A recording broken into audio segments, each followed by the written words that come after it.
जब भी ये मलऊन या नालायक जब भी जबान को खोला है, गटर जैसा मुंह को खोला है, तो जहर ही उगला है और जहर उगल करके भारत की एकता को तो हिंदू लालायित रहता है राजनीतिक फायदे के लिए अपनी बेटियों को मुसलमानों की रखेल बनाने को। जो भारतीय जनसंघ के पहले मुसलमान लीडर थे उसकी पत्नी हिंदू, आरिफ बेग दूसरा बड़ा नेता पत्नी हिंदू, मुख्तार अब्बास नकवी पत्नी हिंदू, पत्नी मान लो या रखेल मान लो, पत्नी मान लो या रखेल मान लो, शहनवाज हुसैन पत्नी हिंदू, पत्नी मान लो या रखेल मान लो।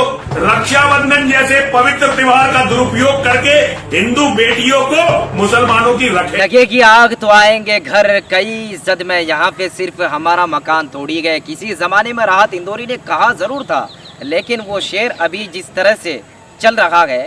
लेकिन दोस्तों आज मैं बात करने वाला हूँ, ये तस्वीर आप देख रहे हैं, ये तस्वीर देखिए, ये मलऊन नरसिम्हानंद सरस्वती जो अल्लाह के रसूल सल्लल्लाहु अलैहि वसल्लम की शान में गुस्ताखी करते हैं, तो कभी मुसलमानों माँ बहनों के खिलाफ बोल करके उनको जलील करने की कोशिश करते हैं। लेकिन राहत इंदौरी ने जो कहा था कि लगेगी आग तो आएंगे घर कई जद में, ये कहने का मतलब यह है कि जब कोई घर में आग लगे तो उसको बुझाने की कोशिश करें, न कि आपके घर में भी आग लग जाए आप उसको बैठकर तमाशा देखें। उससे पहले कि आप ये होशियार हो जाए, आप ये तैयार हो जाए कि वो आग को बुझा करके अपने घर को बचा ले। लेकिन दोस्तों जिस वक्त ये नरसिम्हानंद सरस्वती अल्लाह के रसूल सल्लल्लाहु अलैहि वसल्लम की शान में गुस्ताखी कर रहे थे, कुरान पाक की गुस्ताखी कर रहे थे, मुसलमान माँ बहनों को लेकर जिस तरह से आपत्तिजनक भाषण का इस्तेमाल कर रहे थे, भाषा का इस्तेमाल कर रहे थे, तो सब खुश हो रहे थे। लेकिन आज क्या हुआ कि आज भारतीय जनता पार्टी के जितने भी महिला नेता है उसके अंदर अगर ज़मीर जिंदा है तो ये मलऊन को अभी अरेस्ट कराए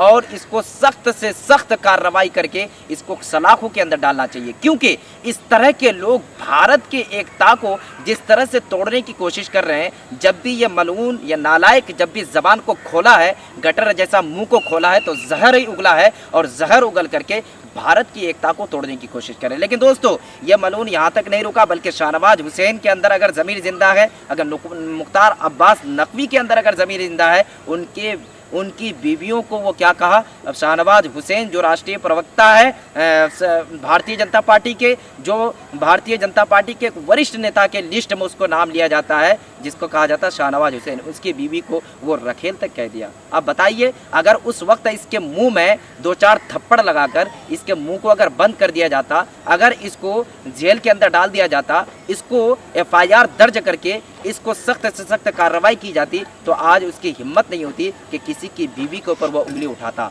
जिस तरह से मुख्तार अब्बास नकवी और शाहनवाज हुसैन की बीवी को रखेल तक कह दिया। कभी ये अबुल कलाम आज़ाद को, कभी ये आतंकवादी कहते हैं, जिहादी कहते हैं, इसके मुंह में जो आता है वो बोलते जाता है और भारत की एकता को तोड़ने की कोशिश कर रहे हैं। लेकिन दोस्तों ये आज ये शेर मुझे इसलिए याद आया कि लगेगी आग तो आएंगे घर कई इज्जत में। आज वही हुआ कि एक चिंगारी थी, वो चिंगारी को अगर उसी वक्त पानी डाल करके, उसी वक्त अगर मार दपोच करके उसको बंद कर दिया जाता, तो आज उसकी गटर जैसा मुंह इस तरह नहीं खुलता। दोस्तों इसके लिए आप क्या कुछ कहना चाहते हैं नरसिम्हानंद सरस्वती के लिए, जो रोजाना एक न एक वीडियो जारी करके हिंदुस्तान की फिजा को खराब करने की कोशिश कर रहे हैं, हिंदुस्तान के माहौल को खराब करने की कोशिश कर रहे हैं। इस तरह के लोगों के लिए आप क्या प्रतिक्रिया दे रहे हैं, आप कमेंट सेक्शन में जाके जरूर बताएं। बने रहिए पटना टीवी के तमाम ताज़ा तरीन खबरों के लिए। मेरा चैनल को आप सब्सक्राइब करें, ज़्यादा से ज़्यादा शेयर करें, लाइक करें और कमेंट में अपनी राय को लिखना बिल्कुल ना भूलें। दोस्तों मिलते हैं नेक्स्ट वीडियो में, जब तक के लिए इजाज़त।